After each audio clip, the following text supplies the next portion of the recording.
لە کۆمەڵێ ڕووی ئامادەکاریەوە ئێمە سپاس بەخوا ڕازین لەو هەڵمەتی کە دەستمان پێ کردووە، چ لە ڕووی ئالێتی هوەریت وە چ لە ڕووی جۆری خیتاب و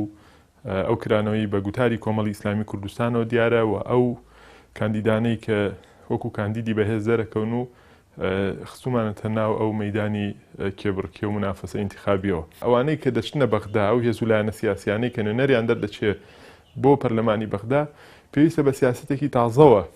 شەڕی مافەکانی کورد بکەن. سیاسەت تازەکەش ئەوەیە بەڕاستی ئێمە دەستور بکەینە مەرجعی بەدەستێنانی مافەکانمان و بەغدا بکەین بە بازنەی شەڕەکانمان بۆ بەدەستێنانی مافی تاکتاکی کۆمەڵگەی کوردی، گوتاری نەتەوەی بەرژەوەندخواست، گوتاری نەتەوەی بەرتەسک، گوتاری نەتەوەیی یان نەتەوە پەرستی نەیتوانیوە مافەکانی کورد بەدەست بێنێ و بوو بە بەڵایەکی گەورە بۆ میلەتی کورد، بۆ تاکتاکی کورد، بۆ قەزەی کورد.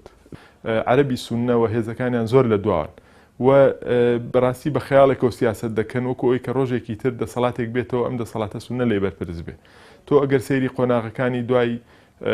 ڕوخانی ڕژێم و دروستکردنەوەی عێراقی نوێ بکەی، سیرەکەی کۆمەڵێک کارکتەری سونی لە عێراقا بوون بە بەڵا بۆ ئەهلی سونە لە عێراقاوایان کرد ئەم توێژە ئەم پێکاتەی عێراقیان دوور خستەوە لە ناو جومگەکانی دەسەڵاتدارەتی بە ناوی مقاومە و بە ناوی شتەوە و ئێستا سیرەکەی سوپا سونەیتیانە و جومگە حساسەکان سونەیتیانە. بۆیە بەڕاستی من قەنەعەتم وایە سونە بەشێکی لەو نەهامەتی کە بەسەریا هاتووە بەشێکی بە نەبوونی ڕوئیایەکی سیاسی سەردەمیانە و بەرفراوانە لەلایەن ئەوانەی کە تەمسیلی سونە دەکەن